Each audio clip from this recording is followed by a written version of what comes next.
Hello friend, welcome to my channel Aryan classes. Aryan ક્લાસીસની અંદર ફરી હું એકવાર તમામ વિદ્યાર્થીઓનું હાર્દિક સ્વાગત કરું છું. વિદ્યાર્થી મિત્રો, આપણે તમારું ધોરણ 12 અને સ્ટેટની અંદર આપણું કન્ટિન્યુ ચેપ્ટર છે, ચેપ્ટર નંબર 2 યાદચ્છિક ચલ અને અસતત સંભાવના વિતરણ. એની અંદર આપણો કન્ટિન્યુ સ્વાધ્યાય છે, સ્વાધ્યાય 2.1. અને આજે આ વિડીયોની અંદર આપણે સ્વાધ્યાય 2.1નો ક્વેશ્ચન નંબર 5નો અભ્યાસ કરીશું. ઓલરેડી મેં આગળના વિડીયોની અંદર તમને 2.1ના દાખલા નંબર 1, 2, 3 અને 4ના વિડીયો અપલોડ કરેલા છે. ના હોય આ વિડીયો જોતા હોય તો સૌથી પહેલાં તમે એ વિડીયો જોતા આવજો, કારણ ચેપ્ટરના શરૂઆતથી તમે વિડીયો જોશો તો 100% તમને આવડશે ઓલરેડી. કારણ કે એક તો આ ચેપ્ટર બીજો ભાગ સ્ટેટનો દરેક વિદ્યાર્થીનું એવું માનવું છે કે હાર્ડ છે. હા, ખરેખર હાર્ડ છે, પણ જો તમે સ્ટાર્ટિંગથી કદાચ ચેપ્ટરની શરૂઆત કરશો તો 100% તમને મજા આવશે. ઓકે, ચલો સીધા આપણે ટોપિક ઉપર આવી જઈશું. ચલો, ક્વેશ્ચન નંબર 5માં શું કહે છે? એક યાદચ્છિક ચલ એક્સનું સંભાવના વિતરણ px છે. એક યાદચ્છિક ચલ એક્સનું સંભાવના વિતરણ આપણને આપેલું છે. ઓકે, અને એમાં કહે છે ચલ એક્સ એ x1 બરાબર -2. ઓકે, x1 બરાબર કેટલા? -2. ચલો, એના પછી x2 બરાબર -1, x3 બરાબર 1 અને x4 બરાબર તેમને 2 આપેલા છે. એટલે x1, x2, x3 અને x4. ઓકે, આ દરેકની કિંમતો તમને આપેલી છે. કિંમતો ધારણ કરી શકે તેમ છે. તથા જો એક સમીકરણ છે px1 બરાબર 2px2 બરાબર 3px3 બરાબર 4px4 હોય તો આ સંભાવના વિતરણનો મધ્યક અને વિચરણ મેળવો. ચલો, આપણે શું શોધવાનું છે? મધ્યક અને વિચરણ. ઓકે, ચલો, હવે મધ્યક અને વિચરણ લાવવા માટે સૌથી પહેલા તમને આ જે એક સમીકરણ આપેલું છે, આ સમીકરણને આપણે એકવાર લખી દઈએ. ચલો, શું આપેલું છે? 4px1 બરાબર 2px2 બરાબર 3px3 બરાબર 4px4. ચલો, એક સમીકરણ આપેલું છે. હવે અહીંયા તમે જો આ દરેકના બરાબર પાછળ કઈ સંખ્યા છે? 4px4. તો 4px1 બરાબર 4px4 થાય, 2px2 બરાબર 4px4 થાય, 3px3 બરાબર 4px4 થાય અને 4px4 બરાબર શું થાય? 4px4. ચલો, હવે આપણે આને છૂટા પડે તો આના બરાબર શું થાય? આ છેલ્લું પદ થાય. ઓકે, ચલો તો લખી દઈએ પહેલા 4px1 બરાબર શું થાય? 4px4. ઓકે, ચલો હવે શું કામ કરીશું? તો હવે આ px1 ને કરતા બનાવ બરાબર એટલે ભાગાકારનો સંબંધ થાય. ઓકે, 4 ગુણાકારમાં સામે આવે તો ભાગાકારમાં. તો px1 બરાબર 4px4 ભાગ્યા આ 4 ગુણાકારમાં છે, સામે આવે તો ભાગાકારમાં જતા રહેશે. ઓકે, ચલો અહીંથી આ 4 ઉડી ગયા તો કેટલા વધશે? અહીંયા px4. કેટલા વધશે? px4. તો અહીંયા px1 ની કિંમત કેટલી આવી? px4. ઓકે, ચલો હવે આના બરાબર તમે શું કર્યું? px1 બરાબર 4px4. હવે કોનો વારો આવે? 2px2. તો એના બરાબર શું થશે? 4px4. તો 2px2 બરાબર 4px4. ચલો, એને આપણે લખી દઈશું. આપણે 2px2 બરાબર 4px4. ચલો, ફરી બરાબર એટલે ભાગાકારનો સંબંધ થાય. તો px2 ને કરતા બનાવ તો 2 ગુણાકારમાં સામે જાય તો ભાગાકારમાં જતા રહેશે. તો px2 બરાબર 4px4 ભાગ્યા 2. ચલો, અહીંયા ભાગ ચાલે છે, 2 દુ 4. ચલો, અહીંયા કેટલા વધ્યા છે? તો px2 ની કિંમત કેટલી વધી? 2 ગુણ્યા px4 તો 2px4. ઓકે, ચલો તો px2 ની કિંમત કેટલી આવી? 2px4. ચલો, હવે 4px1 બરાબર 4px4 લખી દીધા આપણે. પછી 2px2 બરાબર 2px2 બરાબર 4px4 લખી દીધા. હવે કોના બરાબર લખીએ? 3px3 બરાબર 4px4. ઓકે, ચલો ત્રીજા નંબરની શરત લખી દઈએ આપણે અહીંયા 3px3 બરાબર 4px4. ચલો, ફરી બરાબર એટલે ભાગાકારનો સંબંધ થાય. px3 ને કરતા બનાવ તો 3 ગુણાકારમાં સામે આવે તો ભાગાકારમાં. તો px3 બરાબર 4px4 અને અહીંયા 3 ગુણાકારમાં છે, સામે જશે તો ભાગાકારમાં જતા રહેશે. બીજું, હવે અહીંયા ભાગ નથી ચાલતો તો px3 ની કિંમત કેટલી આવશે? 4px4. ઓકે, ચલો હવે આપણા જોડે બધાની કિંમત મળી જશે. ચલો, px1 ની કિંમત કેટલી મળી? px1 ની કિંમત px4 મળી. ઓકે, બીજું px2 ની કિંમત કેટલી મળી? 2px4. પછી px3 ની કિંમત 4px4 ભાગ્યા 3. બીજું, હવે છેલ્લું કન્ડિશન તમે જો. હવે આ 4px4 બરાબર શું થાય? 4px4 થાય કે ના થાય?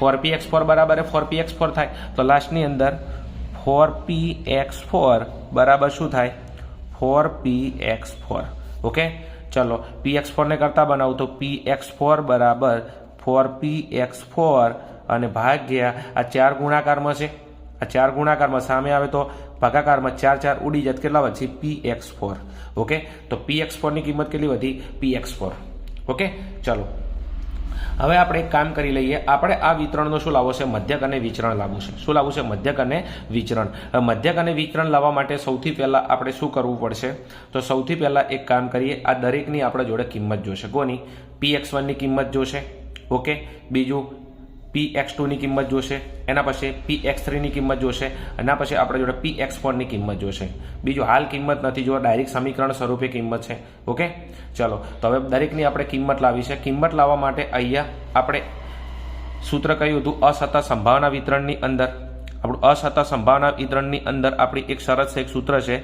કે સિગ્મા px બરાબર શું સિગ્મા px બરાબર કેટલા થાય 1 થાય આ આપણી શરત છે અસતત સંભાવના વિતરણની અંદર આપણી શરત છે ઓકે હવે સિગ્મા px કેટલા વખત છે તો px1 px2 px3 px4 okay જે અહીંયા આપણે લખેલું છે કદાચ જોઈ શકો છો તમે px1 એના પછી px2 એના પછી px3 એના પછી px4 હવે અહીંયા બધાનો સરવાળો કરવાનો છે તો સિગ્મા px હવે p કેટલા વખત છે તો px1 plus px2 plus px3 plus px4 અને બરાબર કેટલા થાય 1 થાય ઓકે હવે આ px1 px2 px3 px4 આ દરેકની કિંમતો આપણા જોડે છે આ તો મૂકી દે ચલો px1 ની કિંમત કેટલી હતી તો તમે જોઈ શકો છો અહીંયા px1 ની કિંમત કેટલી હતી px4 જે આપણે લાયા હતા મૂકી દઈશું તો px1 ની કિંમત કેટલી હતી px4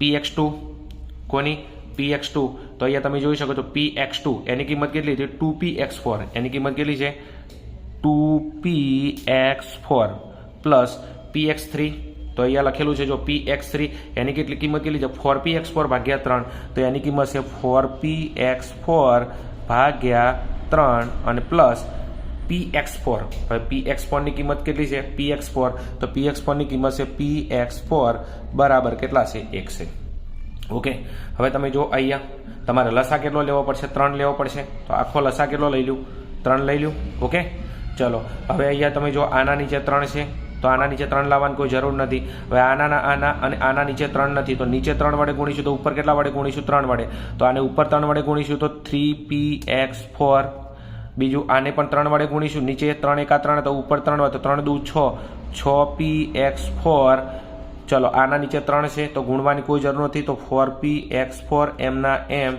અને અહીંયા નીચે 3 વડે ગુણશું આને તો ઉપર કેટલા વડે ગુણું 3 વડે તો 3px4 ઓકે ચલો બરાબર કેટલા છે 1 છે ચલો હવે જો px4 px4 px4 px4 હવે બધી જગ્યાએ px4 છે તો સરવાળો કરી નાખું 3 ને 6 9 9 અને 4 9 4 13 13 ને 3 16 તો ઉપર કેટલા આવશે 16px4 ભાગ્યા 3 બરાબર 1 ચલો હવે શું કામ કરીશું તો આ બે વચ્ચે ગુણાકારનો સંબંધ છે તો 16px4 ને કરતા બનાવું ઓકે તો 3 એકા 3 ચલો બરાબર એટલે કયો સંબંધ થશે અહીંયા ચલો તમે જુઓ અહીંયા કેટલા હતા 16px4 ભાગ્યા 3 બરાબર 1 હવે 3 અને 1 ની વચ્ચે ગુણાકારનો સંબંધ છે તો 3 એકા 3 ઓકે અને 16px4 એમના એમ બરાબર એટલે ભાગાકારનો સંબંધ થાય તો px4 ને કરતા બનાવો તો px4 બરાબર આ 3 અને આ 16 ક્યાં આવતા રહેશે ભાગાકારમાં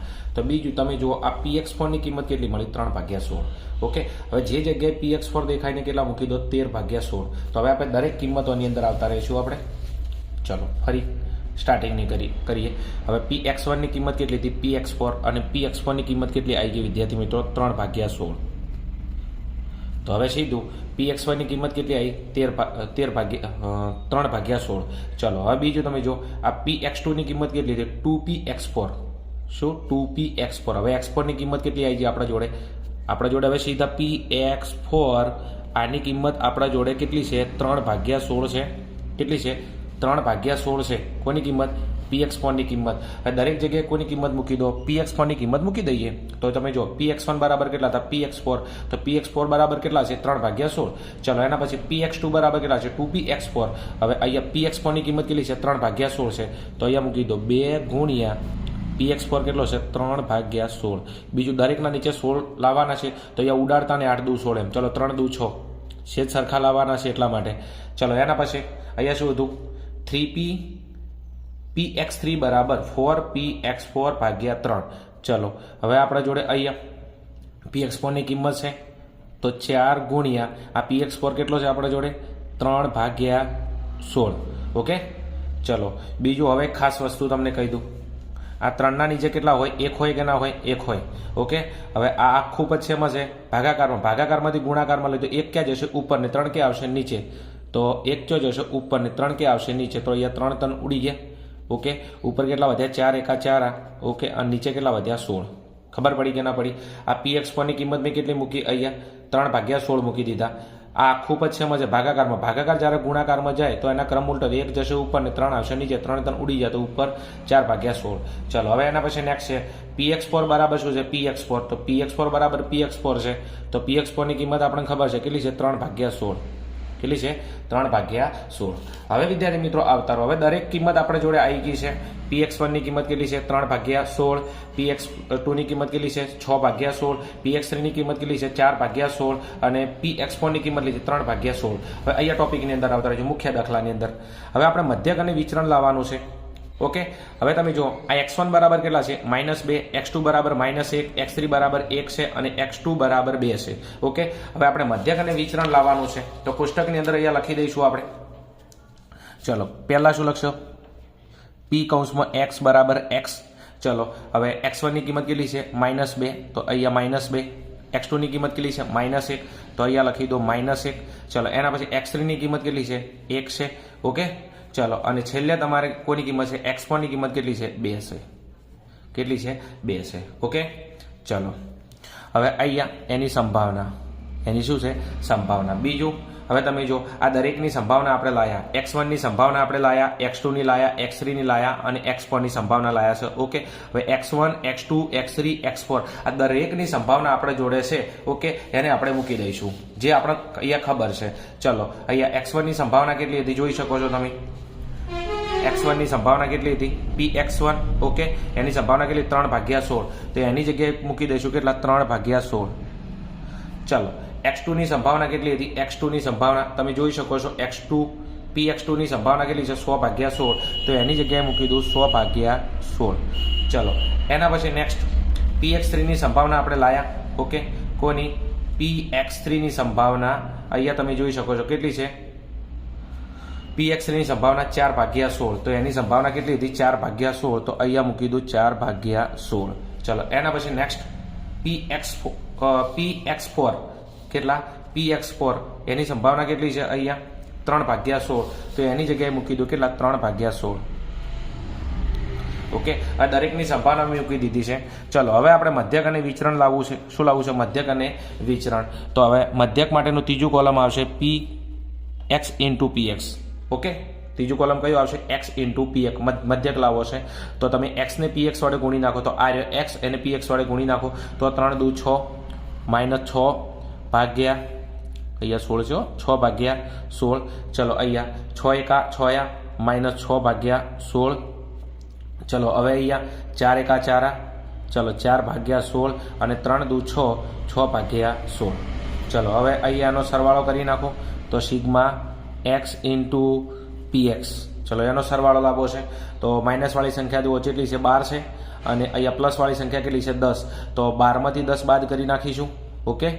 આ -12 અને અહીંયા 10 છે તો -12માંથી બાદ કરી નાખો એટલે કેટલા વચ્ચે 2 -2 ભાગ્યા કેટલા, 16. ઓકે. હવે -2/16 ને નાનું કરીએ કેટલું થઈ જશે, -1/8. ઓકે.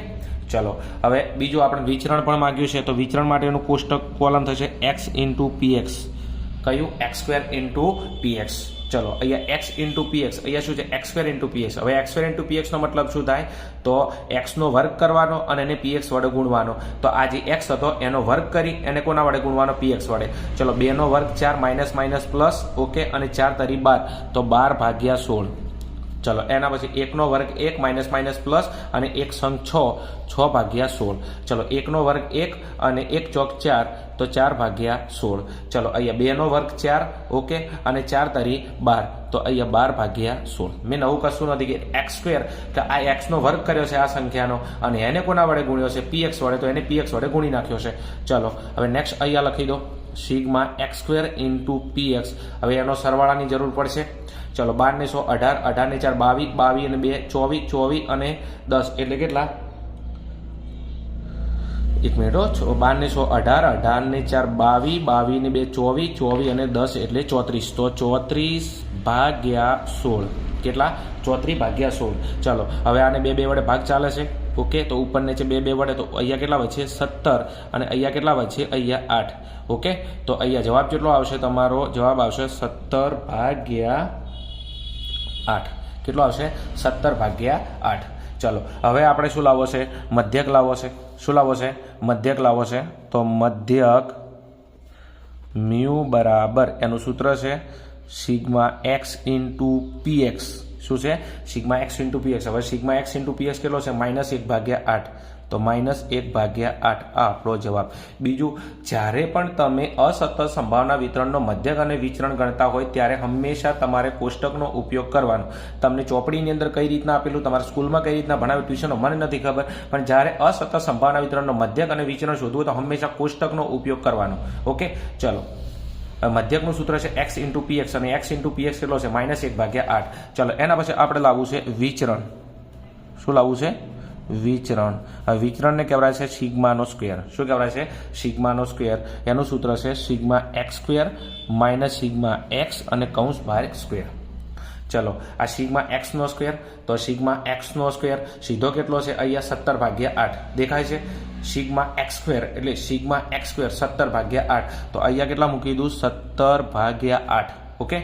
માઇનસ અહીંયા જો સિગ્મા એક્સ અને કૌંસ બહાર વર્ગ છે, ઓકે. તો જો સિગ્મા એક્સ છે, ઓકે, અને એનો વર્ગ કરવાનો, તો સિગ્મા એક્સ કેટલો છે? અહીંયા સિગ્મા એક્સ છે -1/8, તો અહીંયા -1/8 અને એનો શું કરવાનો છે? વર્ગ કરવાનો છે, ઓકે.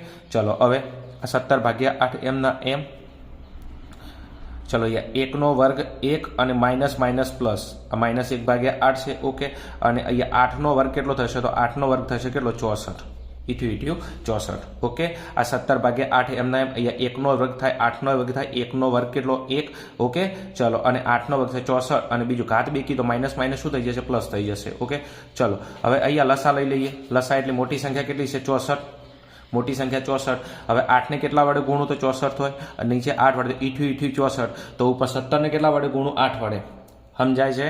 અહીંયા નીચે 8 વડે ગુણું તો ઈઠ્યું 74, તો 17 ને 8 વડે 17 × 8 137. કેટલા? 137. બીજું આના નીચે 64 છે, ગુણવાની જરૂર, તો 1 એમના એમ. ચલો 137 માંથી 1 કાઢો એટલે કેટલા વધશે? 135 અને ભાગ્યા અહીંયા કેટલા છે? 64. બીજું ભાગ નથી ચાલતો કારણ કે આ એકી સંખ્યા છે અને આ બેકી સંખ્યા છે, તો તમારું વિચરણ કેટલું આવશે? સિગ્માનો સ્ક્વેર 135/64, ઓકે. અને તમારો મધ્યક કેટલો આવશે? -1/8. ચલો આ વિડીયોની અંદર આટલું જ. બીજું વિડીયો લોંગ થશે એટલા માટે કારણ કે શાંતિ મેં સમજાયું છે. મારો એવો ટાર્ગેટ નથી કે ફટાફટ વિડીયો ઉતાર દઉં, બરોબર છે, પણ વિડીયો જોયા પછી તમે તમારો કિંમતી ટાઈમ ઇન્વેસ્ટમેન્ટ કરો છો, તમને 100% ખબર પડતી હોવી જોઈએ. ચલો આગળના નેક્સ્ટ દાખલો આપણે નેક્સ્ટ વિડીયોની અંદર જોઈશું.